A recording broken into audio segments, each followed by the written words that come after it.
Listo, ya estamos en Facebook, señoras y señores. Bienvenidos a La Voz del Residente, un martes más. Hoy tenemos un programón. La verdad, ya vi el flyer, ya vi quién va a estar como protagonista de esta noche y de verdad es que promete mucho. Gracias a la gente que se conecta bien puntual en el Zoom y en el Facebook. Ya también la gente del Facebook, bienvenidos. Los que se van conectando a La Voz del Residente hoy martes en ginecobstetricia con una protagonista de lujo a la cual le voy a dar presentación en unos momentos.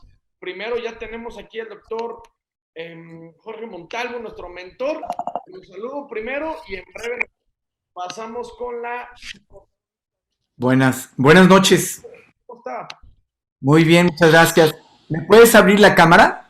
Sí, ya están los dos. A ver, ahí está.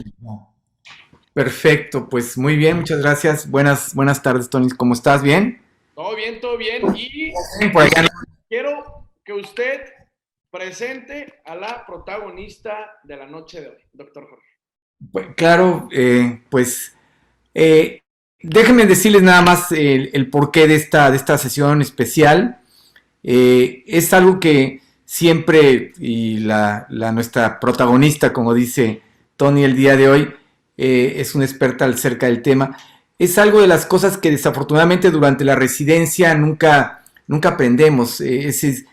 Pocas posibilidades tenemos de poder acceder a este tipo de conocimiento que nos va a facilitar mucho nuestro trabajo, que obviamente lo va a impulsar a hacer un trabajo de mejor calidad y sobre todo un trabajo mucho más seguro para los pacientes, para las instituciones, sobre todo para los mismos. Es por ello que la verdad que es un verdadero placer y al cual le agradezco mucho por la confianza que le tengo. a, a el hecho de que nos haga favor de acompañarnos hoy pues en esta muy especial sesión el día de hoy a la doctora Elena López Gavito. La doctora Elena López Gavito, eh, sería mucho lo que podemos decir. Si nos vemos, ella de alguna forma muy, vamos, humilde, nos dice que estudió medicina en la Universidad de La Salle, luego que hizo su posgrado en cirugía general en el Hospital Adolfo López Mateos del Iste, ha sido profesora de la propia universidad, fue durante muchos años, después de haber obtenido el grado de licenciatura en Derecho por la Universidad Autónoma de Sinaloa, déjeme decirle que fue el primer lugar de su generación. Yeah. Aparte, y siendo ya mamá, que es cuádruple mérito, fue directora para el sur de Sinaloa de la Comisión de Arbitraje Médico de Sinaloa durante muchos años. Ha ocupado múltiples puestos en la Asociación Mexicana de Cirugía General, llegando a ser la presidenta de la Federación Mexicana de la Asociación Mexicana de Cirugía General, presidenta de la Asociación Mexicana de Cirugía General. Es obviamente speaker en numerosos congresos nacionales e internacionales. Ha sido distinguida como cirujana del año por el American College of Surgeons. En fin, pudiéramos estar, es miembro de múltiples asociaciones y colegios nacionales e internacionales. Es la consejera legal del grupo de federaciones mexicanas. Si ustedes ven todos los posicionamientos que han hecho las diferentes agrupaciones médicas en nuestro país en los últimos 3 años, la asesora legal y la consejera de todos estos aspectos es nuestra ponente el día de hoy. Entonces podemos estar así hablando mucho de la doctora Elena López Gavito. La verdad que es un honor, es un placer el que ella me haya aceptado la invitación para platicar de este tema que, como les decía yo, es un tema que es muy importante para todos, y aquí sí, no solo para los residentes, y creo que también para los que ya pasamos por esa etapa. El oír este tipo de temas nos permite ubicarnos en lo que hacemos en nuestra práctica cotidiana, todos los factores que pueden influir en que tengamos éxito en las actividades que desarrollamos y evitemos situaciones que pongan en peligro la salud del paciente, pero también pongan en peligro nuestro ejercicio profesional en muchos de los casos. Entonces, Tony, si tú no tienes mayor inconveniente, y pues agradeciéndole nuevamente a Elena la posibilidad de que esté el día con nosotros el día de hoy, de veras que les digo que es una mujer muy, muy ocupada, pues Helen, pues muchas gracias nuevamente. ¿Qué te puedo decir, Elena? Esta es tu casa, ¿no? Sí, en mi casa. Voy a compartirles pantalla. Dale. Adelante, doctora Elena. La verdad es que quise que, creo que la primera vez que el mentor da que da la pauta, que presenta a la protagonista, me da mucho gusto. No había mejor persona que lo hiciera que Jorge. En lo que la doctora Elena comparte la pantalla, les explico la dinámica a la gente del Facebook, a la gente que es nueva. La doctora Elena tendrá 30 minutos para exponer el tema. Al terminar, el doctor Jorge va a mentorear la sesión.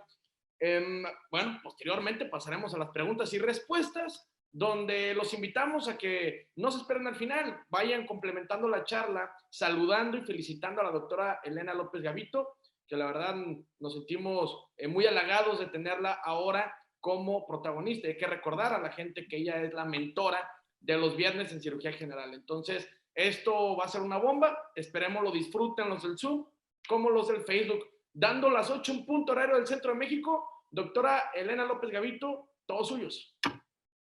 Bueno, el tema lo titulamos Cirugía Segura, pero vamos a tener que ver aspectos relevantes a todo lo que tiene que ver con seguridad del paciente. Y pues bueno, la cirugía segura salva vidas. Y este día es para mí un privilegio hablar de este tema que me apasiona tanto y que realmente estoy convencida que lo que más nos importa es reconocer que podemos prevenirlo. Y pues bueno, dentro de los antecedentes, este personaje me llamó mucho la atención porque fue una persona que inició con el triage en cirugía, ¿verdad?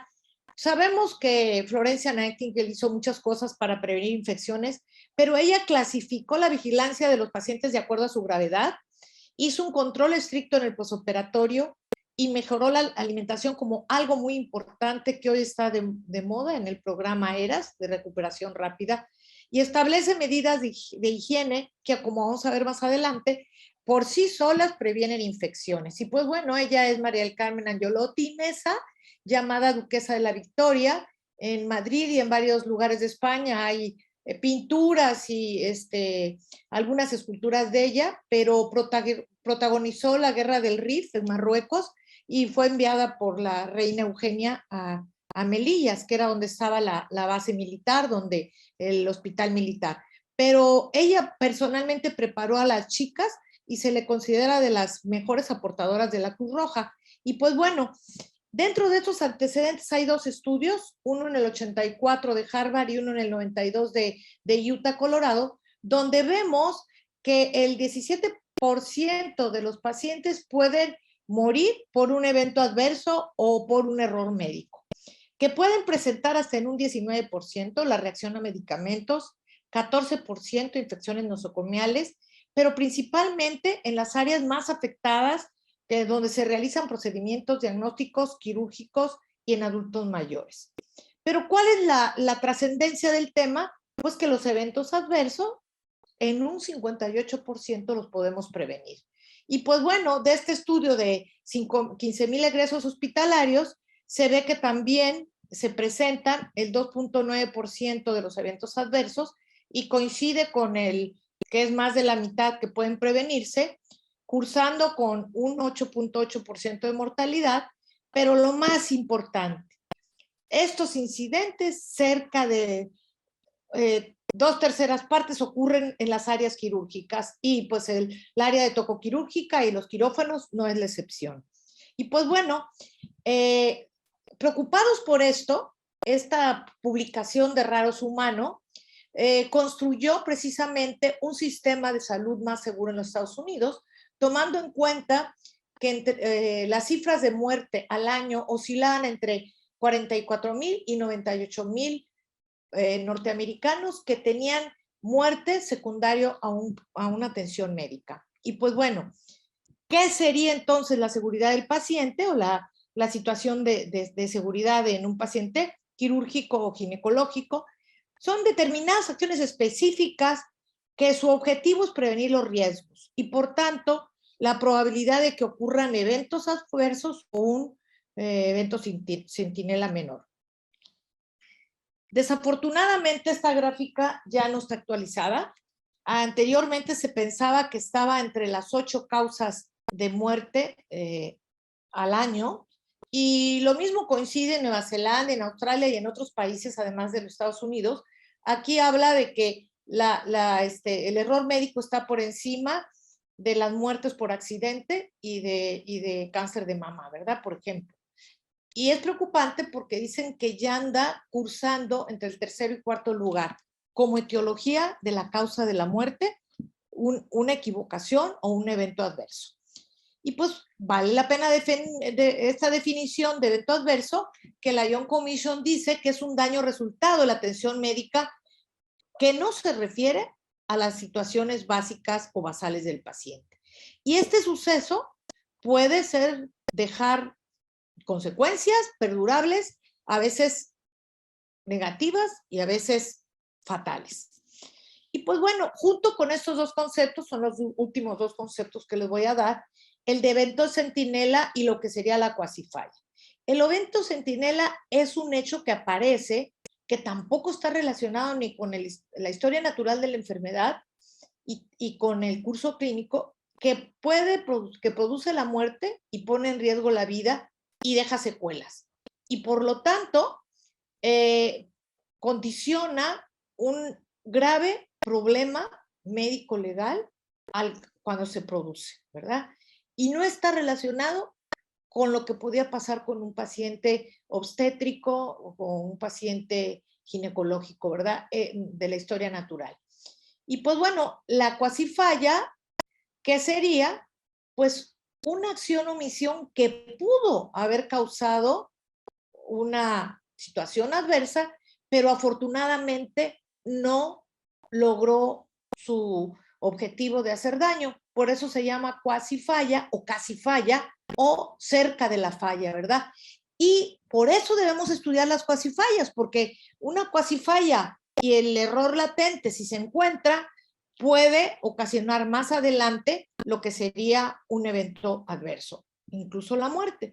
Aquí les pongo, por ejemplo, la historia natural de la eclampsia, ¿verdad? Donde nosotros vemos que esta enfermedad tiene un curso clínico y tiene una historia natural. Y la historia natural es la evolución de la enfermedad sin la intervención médica, y el curso clínico es cuando ya nosotros incidimos para evitar que esta historia natural progrese.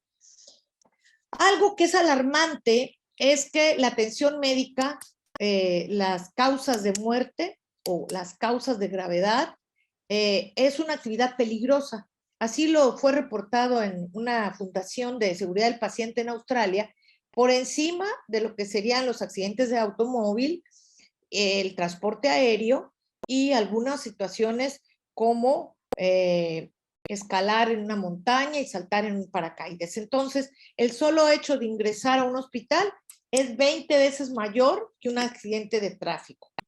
Y pues bueno, empezaremos por decir las cosas más importantes. Por el tiempo nos vamos a ir rápidamente. Y el primero es identificar. ¿Identificar por qué? Pues primero porque pacientes se pueden llamar igual, pueden coincidir en algún apellido.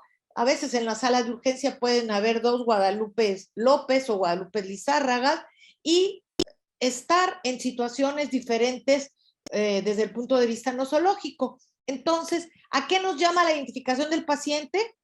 A tener por lo menos dos datos para identificar al paciente. Por ejemplo, el nombre completo del paciente, su número de identificación completa, como si pudiera ser el CUR o pudiera ser el registro de causantes, pero además la fecha de nacimiento. Entonces ustedes ven que pudiera agregarse, entre más sofisticada es la atención médica, algún código de barras, por ejemplo, un sensor en una pulsera, pero quiero destacar cuáles no son datos de identificación. La ubicación del paciente, porque puede cambiar de un día para otro el número de cama, el nombre del médico, la sala B o la sala C del quirófano, el paciente diabético o el paciente en trabajo de parto o el paciente que está con un problema de cáncer. Entonces, las identificaciones autorizadas, además del nombre, son los registros que pudieran ser la fecha de nacimiento y su CUR, por ejemplo.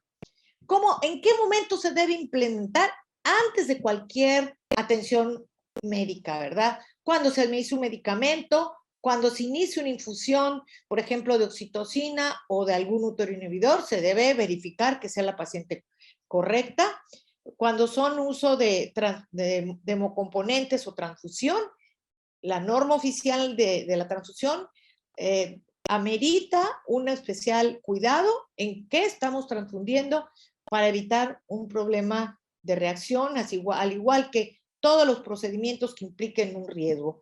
Asimismo, cuando vamos a realizar estudios de laboratorio y gabinete, como pudieran ser un perfil bioquímico, o un ultrasonido o una radiología. Y pues bueno, dentro del hospital, pues cuando vamos a trasladar al paciente, cuando se le va a otorgar una dieta, porque a veces pudiera complicar todo un procedimiento cuando se le da una dieta equivocada al paciente, cuando se va a aplicar alguna vacuna o cualquier tratamiento que implique un riesgo. Y dejé al final lo de el manejo de cadáveres porque ha pasado en múltiples ocasiones que a la hora de etiquetar un feto o un recién nacido que fallece, no lo etiquetan bien y hay confusiones y lo cual puede causar algo bastante difícil. Los procedimientos de alto riesgo, siempre que se vaya a tomar una biopsia, se vaya a retirar un dispositivo, se vaya a colocar un acceso vascular, se tiene que verificar que sea el paciente. La segunda situación es la comunicación efectiva. Hoy en día sabemos que a pesar de que los medios de comunicación, los teléfonos inteligentes y todo lo que se nos facilitaría comunicarnos no está siendo una realidad. ¿Dónde estamos teniendo problemas? En la comunicación, cuando damos órdenes verbales o cuando damos órdenes telefónicos. Entonces, algo que hay que rescatar es que actualmente un error en la comunicación no solo es la causa del error médico, sino hasta en un 85-90% la causa de una demanda médico-legal. Y pues bueno, quiero comentarles que hemos incidido en las universidades para que este proceso de lo que es escuchar, escribir, leer y confirmar se enseñe desde pregrado. ¿Y por qué esto? Porque el escuchar me va a permitir escribir, después voy a leer el resultado y luego otra persona va a confirmar esa orden verbal. Eso es muy importante porque a la hora de que se va a realizar una medicación. Y cuando los medicamentos forman parte de la columna vertebral de un tratamiento, es fundamental que se maneje la seguridad del paciente. Y por eso se dice en la literatura universal que puede un proceso de seguridad de medicación disminuir hasta en un 95% un error. Entonces, se aconseja que sean 2 personas las que estén en este proceso de administración de medicamentos, la que prepara y la que administra de común acuerdo. Y pues bueno, también implementar otro tipo de situaciones como en los electrolitos concentrados, la quimioterapia, los radiofármacos, los anticoagulantes, etc. Se sabe que en las áreas donde se administren medicamentos de alto riesgo se debe implementar una doble verificación. Para el paciente es muy importante evitar un error en la dosis, en la vía de administración. No es lo mismo cuando decimos que se apliquen 5 miligramos de dexametasona que alguien le administre 50 miligramos. Entonces es muy importante que en la preparación se lea la dilución, se lea la concentración y sobre todo cuando hay medicamentos que se parece mucho el nombre. Entonces, mucho cuidado porque tenemos que usar doble verificación. Asimismo, este mecanismo de 2 personas competentes en la preparación y administración, como lo mencionamos anteriormente. Va a ser muy importante desde el etiquetado, porque hay veces que traen en la bolsa de la Filipina un conito y pueden equivocarse de mano de dónde sacaron, y por eso es muy importante. Actualmente se maneja etiquetar los medicamentos con código de barras, donde venga la identificación del paciente, el nombre del medicamento, la dosis que se va a administrar, la vía, si corresponde a la vía que está indicada, la que yo tengo preparada, las diluciones y sobre todo la fecha y hora de preparación. Es muy importante porque a veces por los cambios de turnos se pueden dilatar los medicamentos y pueden después causar un problema cuando se administran simultáneamente otros que no rigen su horario. Ahora, dentro de todo esto, verificar la caducidad, como mencionamos, las dosis prescritas y la velocidad que se debe infundir un medicamento. Por eso hay antibióticos que ya vienen preparados para una infusión, y si no vienen preparados por una infusión, tenemos que tener cuidado en cómo se va a administrar ese medicamento.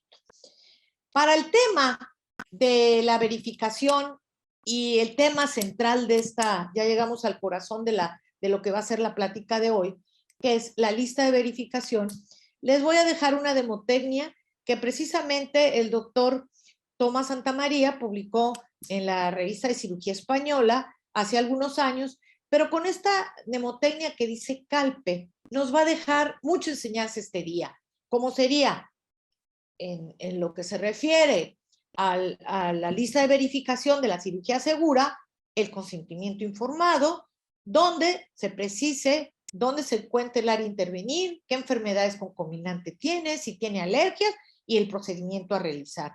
Esto nos va a ayudar muchísimo porque parte de lo que sigue, que es la lista de verificación y el tiempo fuera, lo vamos a poder hacer cuando tenemos todos esos elementos. Y bueno, ¿por qué hablamos de que es importante este tema? Sabemos que 200 millones de procedimientos quirúrgicos se realizan al año en todo el mundo. Y como mencionamos, hasta en un 10% pueden haber eventos adversos. Y la mitad, como mencionamos ya por tercera ocasión, se debe a situaciones en las áreas quirúrgicas y que merecen la pena estudiarlas porque el conocerlas se pueden prevenir. Y pues bueno, esta sería la lista de verificación, que puede variar más o menos de acuerdo a la institución. Fue impuesta o fue sugerida por la Organización Mundial de la Salud y actualmente es parte de la rutina en el preoperatorio antes de la anestesia, antes de la incisión y cuando el paciente va a salir del quirófano. Entonces, si nosotros tenemos identificado al paciente, si demarcamos el sitio donde se va a intervenir, si se completó todo el proceso de seguridad, si se tiene bien monitorizado al paciente, si sabemos e interrogamos que no tiene alergias, que no tiene una vía aérea difícil, pero sobre todo, si de acuerdo al procedimiento tenemos sangre disponible. Esto es muy importante porque incluso ya se están haciendo listas de verificación de acuerdo al procedimiento que se va a realizar, ya personalizadas. La pausa quirúrgica, esta la vamos a ver ahorita, porque yo considero que esos 3 minutos claves también pueden ayudarnos a que no nos equivoquemos en relación a la identidad del paciente, al sitio quirúrgico y al procedimiento a realizar. También se tiene que el cirujano revisar que tenga todos los documentos en el área que se va a intervenir para revisar un estudio por si hubiera algún dato, pero el tiempo fuera siempre se va a hacer con el paciente despierto, no cuando está dormido. Tiene que participar el equipo de anestesia y se debe usar profilaxis antibiótica 60 minutos previos a la incisión de la piel. Y bueno, esto es muy importante porque en ocasiones se hace de alguna otra manera y no logra su cometido. Asimismo, las imágenes que sean importantes. Y ya en la salida, aparte de ver que se cuente bien los instrumentos, las gasas, los punzocortantes, el etiquetado de las muestras, que también va a ser otra cosa que podemos prevenir un evento problemático si identificamos las muestras que se van a enviar a laboratorio o a histopatología, y resolver todo lo relativo al procedimiento quirúrgico. Y ahora sí, tanto el anestesiólogo como el ginecólogo, como el cirujano, tienen que ir con el paciente a recuperación. Ya no es, de acuerdo a la norma oficial de anestesia, tienen que ser todo el equipo quien esté con el paciente en recuperación. Anteriormente era exclusivamente el anestesiólogo. Y pues bueno, este proceso de los sitios correctos nos invitan, sobre todo cuando hay lateralidad, al marcaje anatómico con una tinta indeleble, ¿verdad? Que tiene que ser previo al tiempo fuera, porque el paciente tiene que verificar cuál es el procedimiento que se le va a realizar y la lateralidad en caso de que exista. ¿Por qué es importante conocer el error? Porque una comunicación deficiente, que ya la dijimos, una falta de participación del paciente o la familia, o cuando hay barreras en la comunicación para que se realice adecuadamente. Nosotros aconsejamos que haya, de hecho, en el preoperatorio, una lista de preferencias que el médico tratante escribió, cuáles son las suturas, cuál es el tipo de medicación que va a requerir, y eso es muy importante. Y el marcaje. Pues ustedes realmente cuando se trata de una atención obstétrica, pues generalmente no se requiere el marcaje, ¿verdad? Porque no hay lateralidad. Pero cuando se trata de alguna tumoración, alguna biopsia, pues sí es muy importante que este marcaje se realice y con una tintura que no se elimine con la asepsia o con la antisepsia. Si hablamos esto, por ejemplo, del marcaje, se le tiene que pedir autorización al paciente, pero hay veces que es muy importante cuando existen estructuras múltiples, por ejemplo, en el caso de la mama, que es mama derecha, mama izquierda, o cuando hay niveles, ¿verdad?, donde se van a operar, que se va a hacer toma de biopsias de varios lugares. Por otro lado, es muy importante señalar en qué casos no vamos a hacer el marcaje. Pues bueno, en la cirugía de urgencia, ¿verdad?, cuando la patología es muy clara o se ve, en casos de fracturas expuestas o tumoraciones muy evidentes, en la mínima invasión, porque se supone que va a haber una exploración completa de la cavidad abdominal en los sentidos del reloj y que el órgano es bilateral, ya sea por la vía de acceso o por un orificio natural.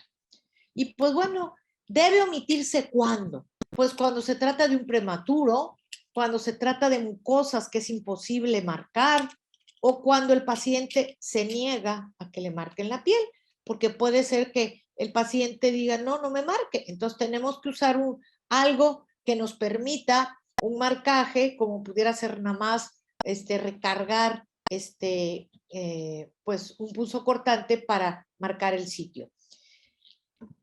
¿Qué es importante antes del procedimiento? Pues mire, muchas veces hemos tenido casos en que no va el expediente completo o le faltan las imágenes. Entonces, para que se verifique todo previo al procedimiento, el lugar correcto, el sitio correcto, en el paciente correcto, que estén los documentos, las imágenes, muy importante el consentimiento informado.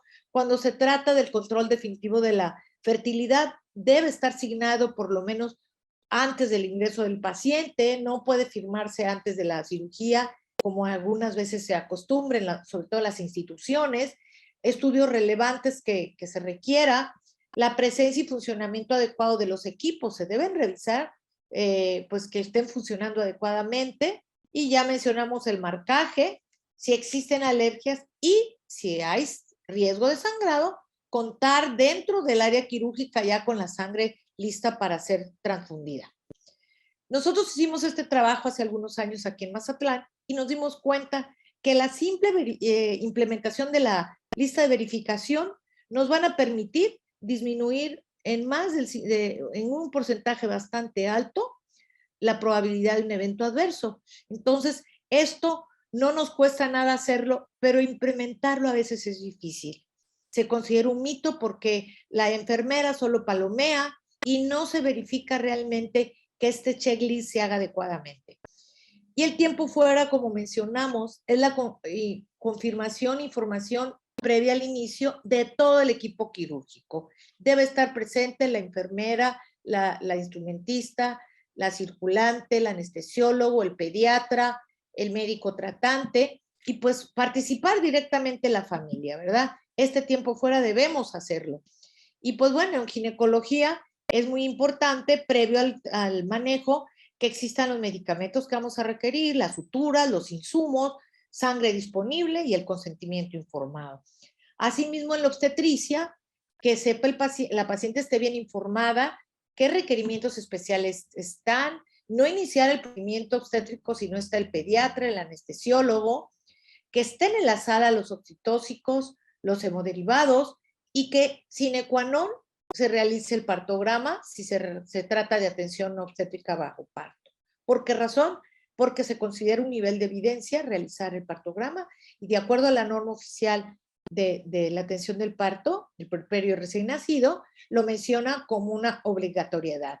Asimismo, si en el preoperatorio detectamos que potencialmente la paciente pudiera tener un código mater, es el momento, antes de entrar al quirófano, de activarlo. ¿Para qué? Para que esté todo mundo preparado, para que si se requiere de la presencia de un vascular, de un urólogo, de sangre a grandes escalas, que todo el mundo esté al pendiente. Y pues bueno, es importante, como mencionamos, cuando se va a tomar una biopsia, cuando se va a hacer un estudio de gabinete, en los accesos vasculares, que ya lo habíamos mencionado.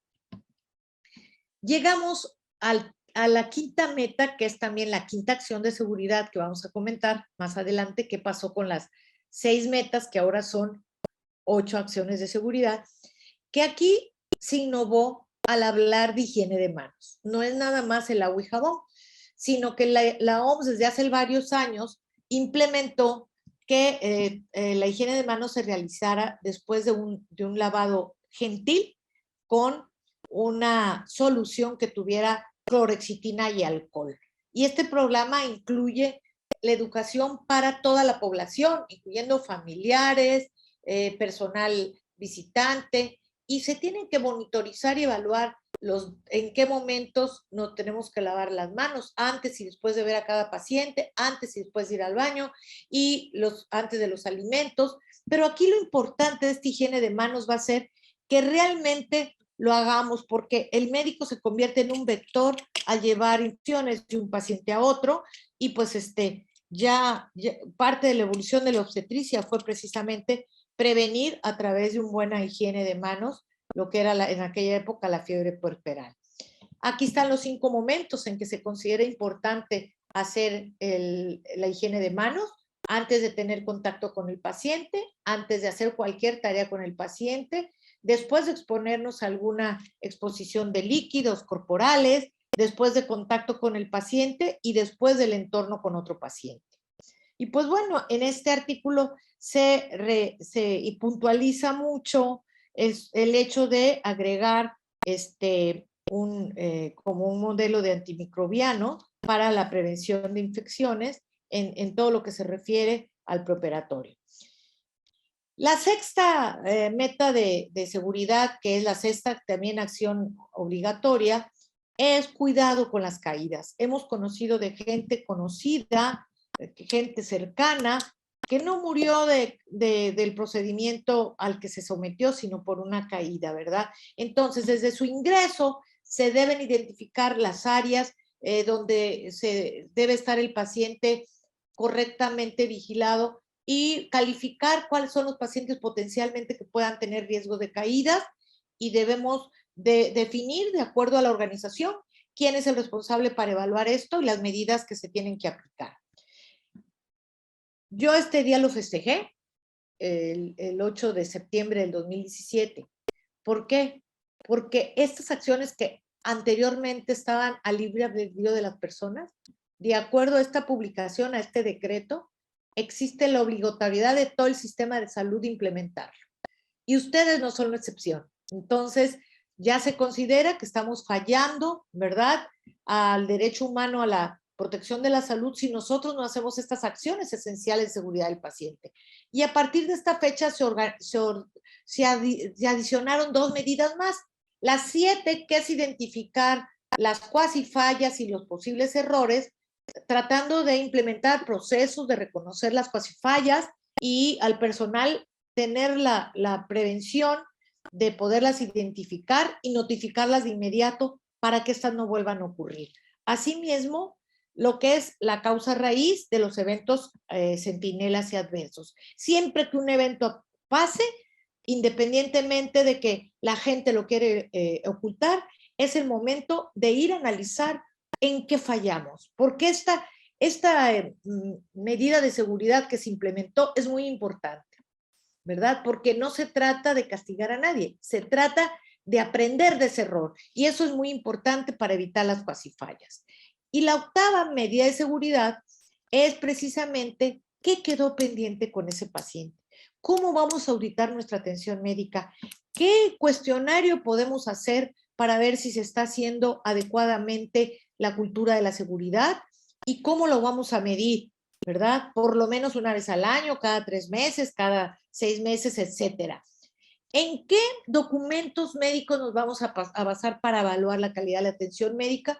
Pues uno de ellos es la nota de egreso, donde vamos a revisar los datos del paciente, si el motivo de ingreso fue resuelto cuando egresó, verificar el resumen clínico del paciente, el diagnóstico final, si lleva medicamento, estudios pendientes, cuándo se va a citar a la consulta, cuándo va, qué medicamentos, si tiene la receta que se le indicó y si es una cirugía ambulatoria o no. Por otro lado, esta nota de egreso, de acuerdo a la norma 004, debe incluir en qué condiciones se da de alta al paciente, cuáles problemas clínicos están pendientes de resolver, qué pronóstico tiene, platicado con la familia, el plan de manejo a seguir en casa, que en todos los protocolos de recuperación rápida se están manejando, cómo se va a involucrar la familia en el cuidado del paciente y el mismo paciente su autocuidado. Asimismo, cuál va a ser la vigilancia en casa, ¿verdad? De la alimentación, de la herida y de todos los signos de alarma que aparezcan. Otro elemento importante es cuando nosotros trasladamos un paciente a otro nosocomio. Aquí es muy importante establecer quién envía y quién recibe, porque aquí estriba lo que es la responsiva médica y el resumen clínico, el motivo de que se está refiriendo a otra unidad de mayor capacidad resolutiva, la fecha, la hora, quién recibe y quién envía. Esto es muy importante porque normalmente a veces no se cuenta con todos estos elementos como el resumen, como el motivo de referencia, debe estar muy claro y específico. Y pues bueno, algo muy importante es que el apoyar motiva y admira a cualquier persona a seguir luchando por ser mejor.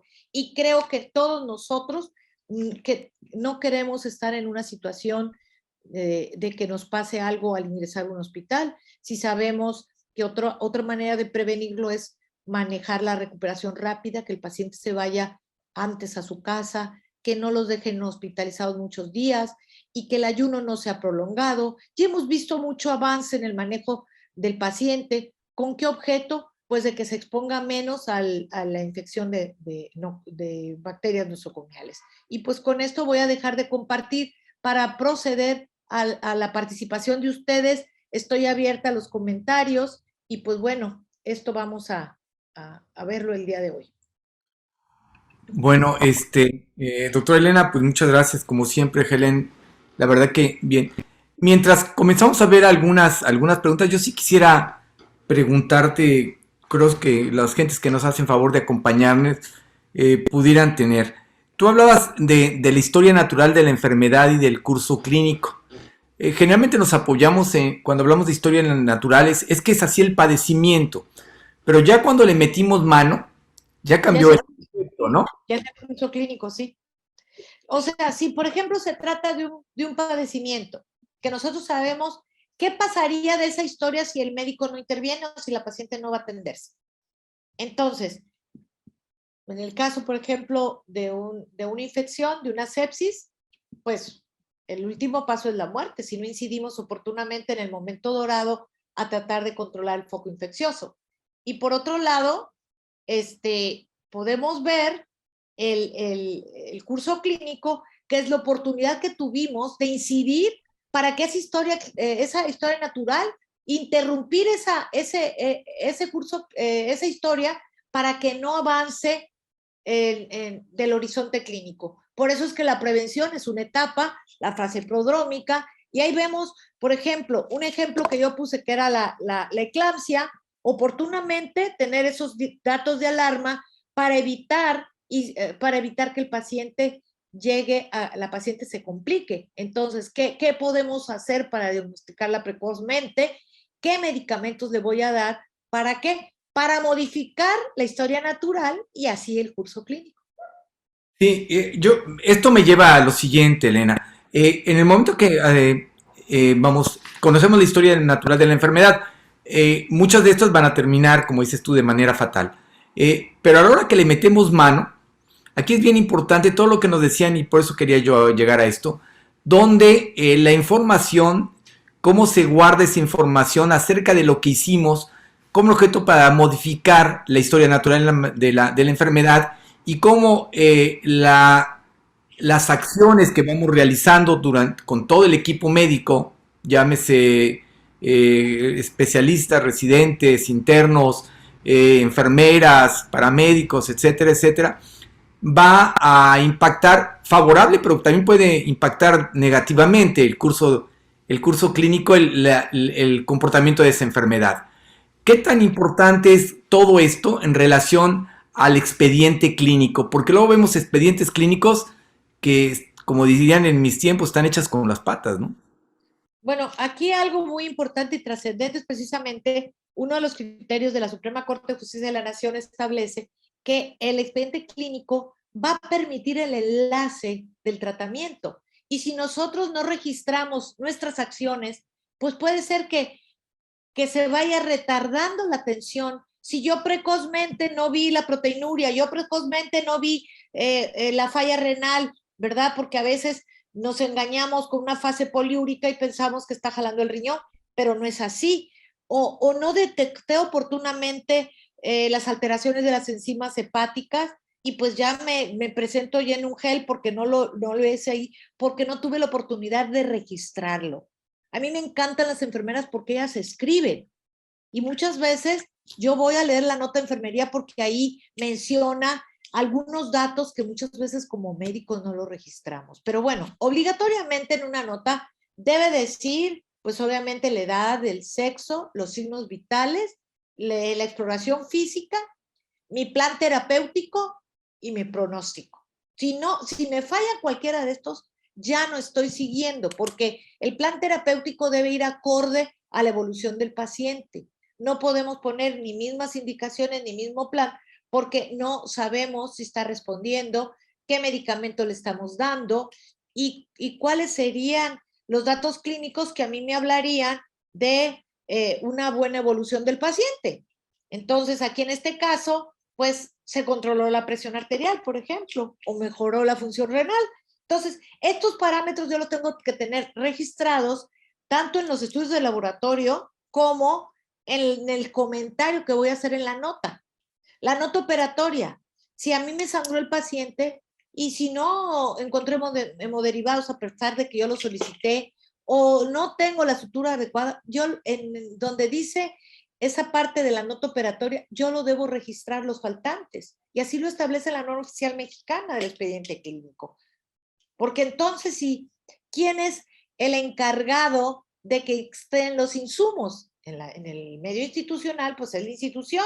En el medio privado, pues es el gerente médico o el director del hospital. Pero nosotros como médicos nos toca esa parte también. Si no hay los insumos, no los pregunté o no a tiempo pregunté si había todo lo que yo requería. Por ejemplo, voy a hacer un cerclaje y necesito saber si tengo el material para hacer el cerclaje. Si voy a colocar una malla, pues debo saber si tengo todo lo que voy a utilizar con la malla. Entonces, esto es muy importante. Por eso, antes del tiempo fuera, tenemos que saber si yo solicité oportunamente. Hay veces que a la mitad de la cirugía se nos ocurre pedir una placa y yo no la solicité, pues entonces va a ser mucho retraso quirúrgico porque yo no tuve comunicación con el área de imagen, por ejemplo. Sí, yo creo que esto es importante y voy para allá. Es decir, tú hablabas un poquito de la cuasifalla, nosotros hablamos mucho del near miss, que finalmente es la traducción de cuasifalla de inglés a español. Uno de los problemas importantes, y por cierto quiero invitar a todos los que nos escuchan, a finales de mes iniciamos el diplomado sobre prevención de mortalidad materna, en el cual la doctora Elena nos va a hacer favor de participar, y vamos a hablar de todos estos factores que en un momento dado impactan a uno de los indicadores de desarrollo de una sociedad, que es la mortalidad materna. Esto está establecido por la Organización de Naciones Unidas. En este tipo de situaciones, y creo que se presta mucho a lo que nos has platicado tú hoy, el día de hoy, Elena, hablamos de las demoras en relación a la solicitud y de los factores que pueden implicar para que una paciente se muera.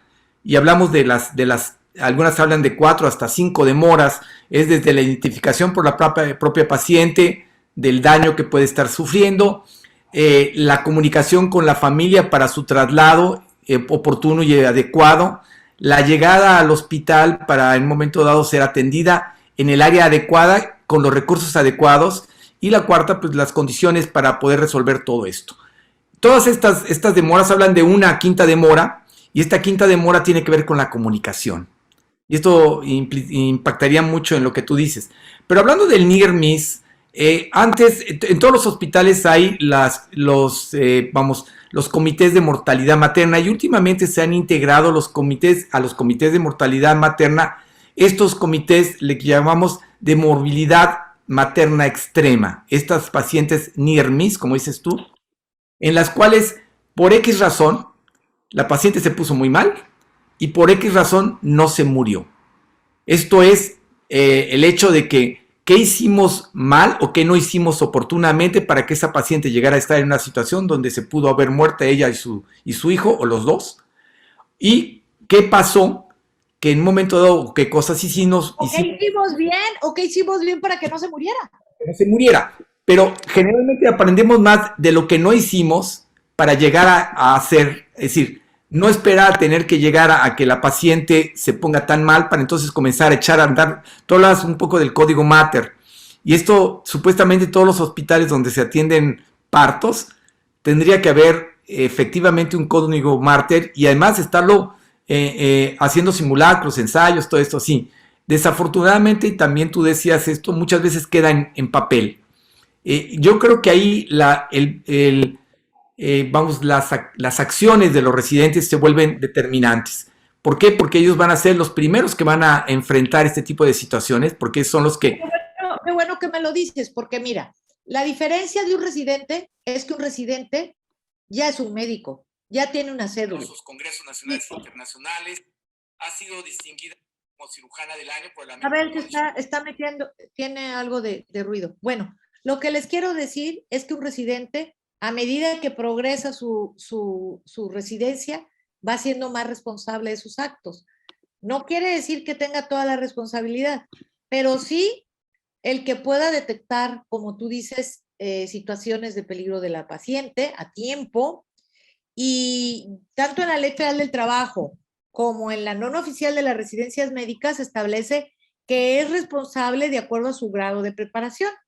Entonces, es muy importante. Ahora, cuando al residente lo manden a recabar el consentimiento informado, explíquenle al médico de base, no me toca hacerlo a mí.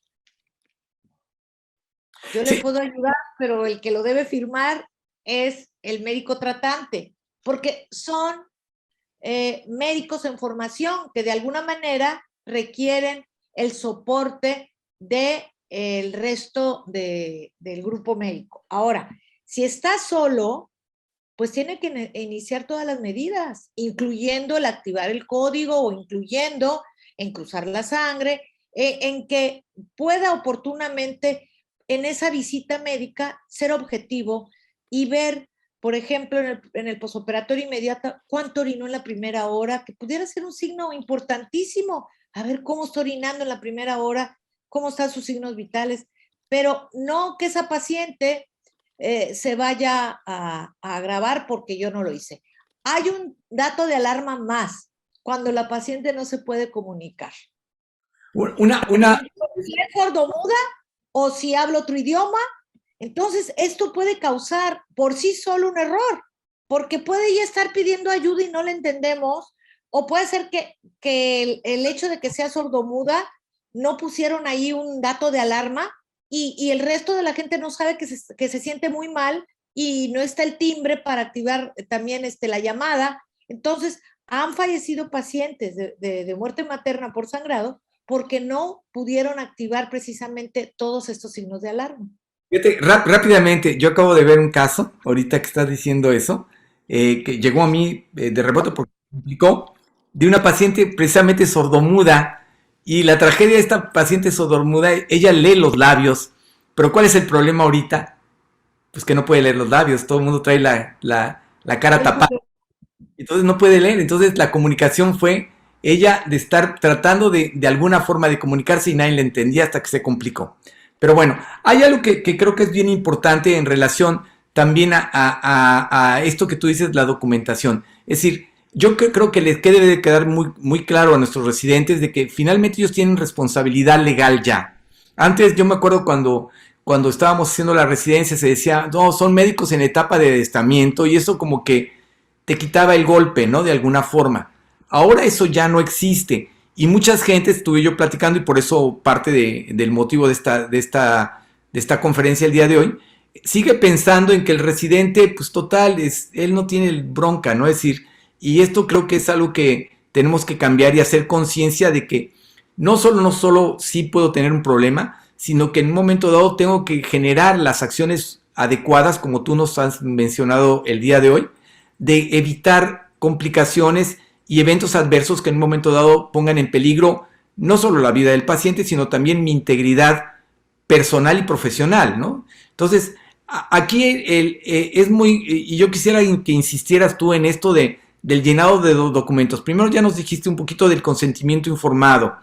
El consentimiento informado, si el paciente se lo firma a Juana, le está dando el permiso a Juana, no al doctor fulanito. Si yo opero a un paciente y no me presento ante ese paciente y hay una complicación, se puede presentar a fraude. Es decir, porque yo lo operé, firmó el doctor Pedro, pero yo lo operé y yo en un momento dado el que habló y dije que era el cirujano soy yo. Y en un momento dado se puede prestar a engaño. Y finalmente algo que creo que necesitamos que los residentes sean un factor de cambio tiene que ver con el checklist. A ti te consta que todas las cirugías tenemos que insistir con el personal, lo hemos hecho los últimos, no sé, 10 años, con el personal, insistirles del checklist, de la pausa, etcétera, etcétera. Yo sí creo que quisiera que insistieras tú en esto, porque creo que es de las cosas que en un momento dado le garantizan, le dan más seguridad al tratamiento que le estamos dando. ¿Y sabes a qué te vas a enfrentar? Si es alérgico, si va a tener alguna comorbilidad, y todo esto es muy importante, porque por eso es que el checklist puede ampliarse y hacerse tan importante. Entonces, el problema de la lista de cotejo es que lo llena la enfermera, nada más pone palomitas, pero ni se fija en todo lo demás. No se fija si hay sangre y sus hemoderivados, si es alérgico, si presenta intubación difícil, si hay todos los recursos, o sea, todo eso no lo hace. A veces en forma, por eso el corte y pega ya se está ahorita cuestionando mucho, porque muchas veces otro de los grandes errores es que en la mañana es del sexo femenino, en la mediodía es del sexo masculino y en la noche es otra vez del sexo femenino. En la mañana tiene una edad, al mediodía tiene otra edad y en la noche tiene otra edad, ¿no? Ahora, el no poner una nota y que el paciente muera en ese lapso, pues también me hace responsable porque no pude de estar completamente bien, estable, hemodinámica y la segunda nota es de egreso por defunción, pues eso me habla que yo no fui coherente en el seguimiento del paciente. Y finalmente ahorita que estabas diciendo tú lo de creo que uno de los problemas más importantes en relación a la atención médica es actualmente la comunicación. La comunicación con el paciente, la comunicación con el equipo, con las propias instituciones donde trabajamos, públicas y privadas. Yo acabo de estar en un evento y me decía una gente, me dice, qué padre otra vez los eventos presenciales. Y me dio mucha risa porque en la plática que me tocó a mí participar, estábamos en un simposio y estaba yo coordinando el simposio. De repente hice una pequeña pausa porque comenté el 80% de las gentes que estaban participando estaban con el teléfono en la mano. la excusa es que estábamos tomando imágenes, estábamos tomando fotos. La verdad es que la mayoría está haciendo otras cosas después de un rato, ¿sí? Y esto que dijera uno, bueno, es que está facilitando, estamos llegando más, creo que no es, a veces no es, desafortunadamente es así. Entonces yo, No porque los teléfonos inteligentes tienen una forma extraordinaria de apoyarnos. Mira, en el teléfono podemos bajar la valoración, podemos tener estándares, podemos tener curvas de escalas de gravedad, podemos tener muchas cosas de información, pero realmente nosotros nos damos cuenta que a veces en las áreas quirúrgicas no consideramos que es un distractor, además que el teléfono es un objeto sumamente contaminado.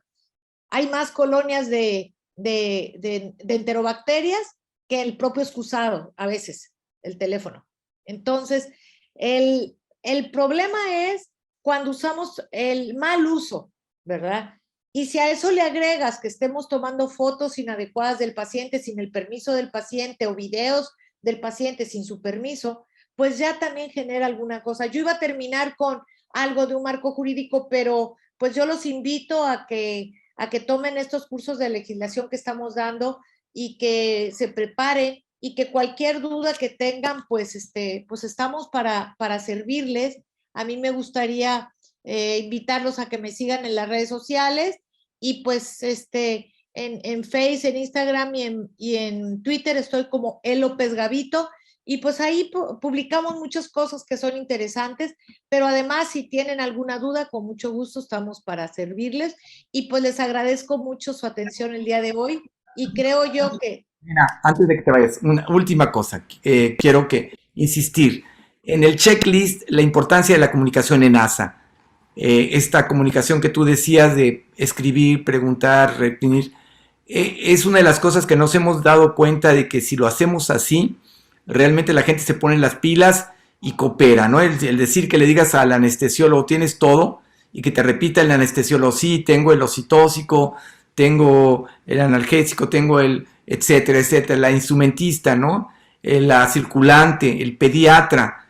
Creo que esto es bien, bien importante, el que hagamos perfectamente identificable que lo que estamos haciendo, todo el mundo estamos en la misma sintonía. Exacto. Y que no existan distractores. Yo me pongo, y tú lo sabes, muy neurótica cuando veo que están platicando de otra cosa, las enfermeras, y nosotros estamos acá concentrados, y los ruidos propios del quirófano, entre el ruido del cauterio, el ruido del aspirador, el ruido del monitor, todos esos son distractores. Ahora, una música adecuada, pues nos permite trabajar mejor, pero una música de banda, pues jamás. Ya está demostrado científicamente que ese tipo de música te altera y no te concentras lo adecuado en los procedimientos quirúrgicos. Pero yo los invito a que seamos respetuosos, a que seamos profesionales y que anotemos todo lo que pasa. Elena, y eso último, es muy común que a veces, y lo hemos visto, inclusive desafortunadamente yo alguna vez oí, eso obligó a que también insistiera mucho en esto, lo que tú dices de respeto.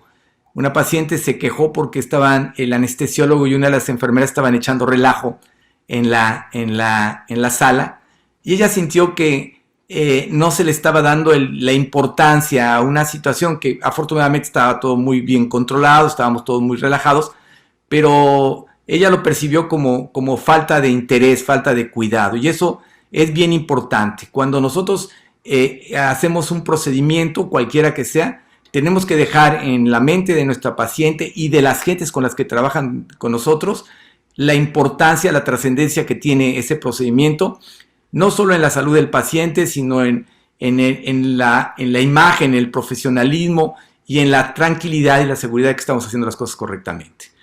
Pues, Helen, no sé, ya nos faltan unos cuantos minutos. Último mensaje, por favor, para nuestros... No, pues nada más que piensen que la cirugía, la cirugía segura salva vidas. Sí. La cirugía segura salva vidas. O sea, por un detallito, por una precaución, imagínense que se trata de un familiar. Tratar de que haya empatía, que nosotros hagamos el interrogatorio, ¿cuántas veces te consta que hemos visto pacientes que van a pasar a cirugía y les oímos un espasmo bronquial? O vemos que la paciente es insuficiente y decimos, oh, esta paciente, y ni siquiera es paciente nuestra, pero yo pienso que debemos ser más empáticos y más colaborativos, y pues el respeto, que ya lo mencionamos, pero todo va dentro del profesionalismo. Si yo quiero decir una última palabra, sería el ser profesionales. Bueno, pues muchas gracias. Gracias a todos los que nos acompañaron el día de hoy. Esperemos que esta información les sea útil para su práctica profesional. Ojalá nos ayuden a cambiar paradigmas. Creo que hay muchas cosas que podemos modificar en relación a hacer las cosas mejores, de mejor calidad, innovando con todos estos conceptos, y creo que eso va a ir en beneficio de los pacientes, de nosotros, de nuestras instituciones y de nuestro país. Doctora Elena López Gavito, muchas gracias por todo, muchas gracias, como siempre, brillantemente.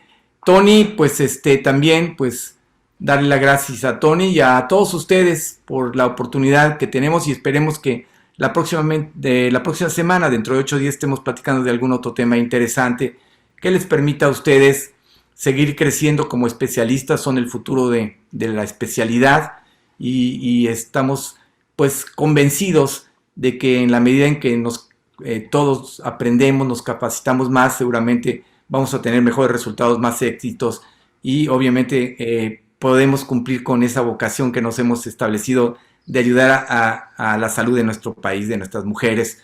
Muchas gracias a todos, que tengan una muy... Gracias por acompañarnos. Muchas gracias.